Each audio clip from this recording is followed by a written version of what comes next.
In the not-so-distant future, a fleet of spacecraft carrying 30 astronauts arrive on Mars. They are accompanied by 10 additional cargo ships loaded with an oversupply of life support systems to ensure their survival on the red planet. These astronauts are not ordinary visitors. They are scientists, engineers, medical specialists, and military personnel with scientific backgrounds, and they are there to make life sustainable and multi-planetary. After the grueling 7-month journey, the first week on Mars is used to acclimate to the planet's gravity and to celebrate their safe arrival. The astronauts face the effects of low gravity, which weaken their muscles. During the first week, they live in the starships that they arrived in and start to adapt to their new surroundings.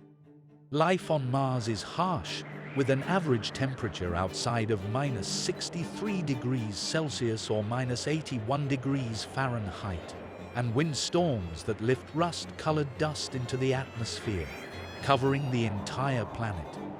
Despite these challenges, the settlers begin their work schedule, with days on the red planet lasting just over 24 hours. The lower gravity makes their work easier, and they start unpacking and deploying the life support systems. The astronauts' priority is to test and start production of methane fuel, which is essential for the return trip to Earth. They also conduct experiments on turning Martian soil into 3D printing material and begin growing plants indoors.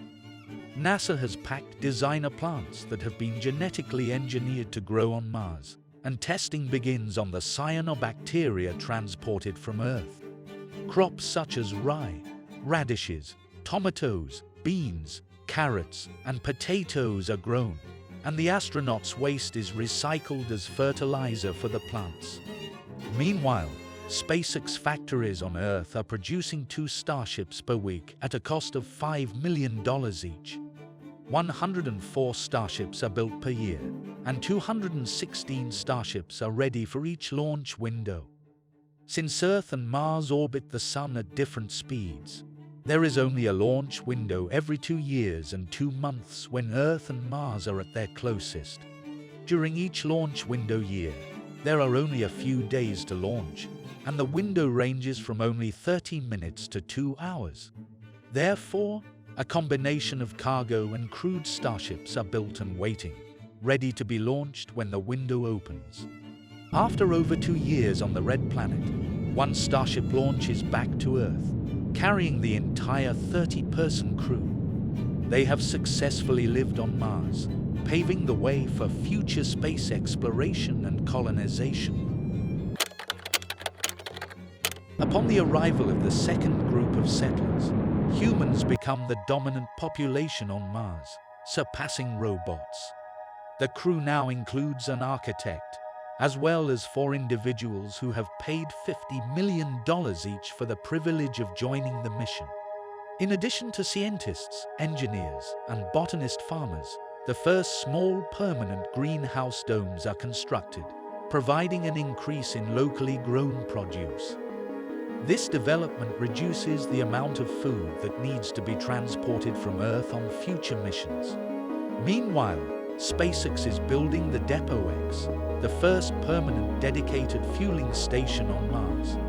The company is also working on the first 3D printed habitat, which is constructed using Martian soil and lab-grown plants as a binding material. The 3D printed outer shell provides radiation protection, while an inflatable inner shell is added for extra safety.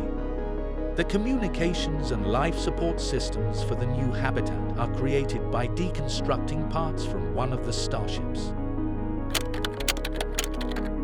With the arrival of advanced 3D printing robots, the settlers on Mars are now able to construct larger hydroponic crop facilities that produce most of the food they need. Elon Musk has even sent a team to Mars to develop their own vertical farm. The settlers also begin testing underground digging for potential habitat purposes, with data being sent back to the Boring Company on Earth. Various space agencies worldwide have started sending their own equipment and scientists to Mars Base Alpha. Jeff Bezos has registered the domain name Amazon, Mars, and Blue Origin plans to offer delivery services to space agencies first and later to private clients. The latest crew of the Starship has transported fish from Earth to create an aquaponic greenhouse, as enough water is now being made on Mars.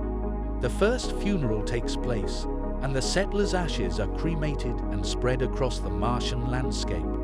Meanwhile, a fleet of Starships loaded with fuel, cargo, and passengers awaits in low Earth orbit, ready to launch when the window opens. The spacecraft can dock with each other if needed during the 7-month journey. The year 2035, also known as the Great Crossing, sees Earth and Mars closer than usual in a perihelic opposition, reducing the journey time from 7 to 5 months.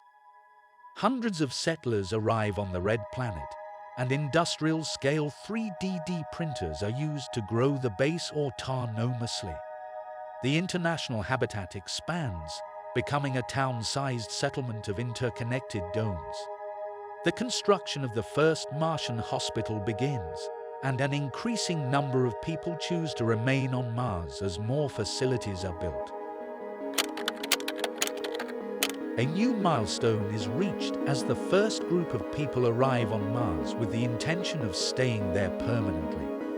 The population of the colony crosses the 1,000-person mark, and efforts to create a sustainable civilization continue to progress. In a new development, a small-scale TV show is produced on the Red Planet, showcasing the daily lives of the settlers and the challenges they face. The first Martian marriage takes place, and the ceremony is watched by viewers on both Earth and Mars. Meanwhile, exploration missions continue to discover new resources and locations, with cave systems identified as potential sites for protected underground habitats. After the arrival of the Boring Company's tunnel digger on Mars, the company begins testing the use of underground tunnels for creating shielded passageways and constructing underground habitats.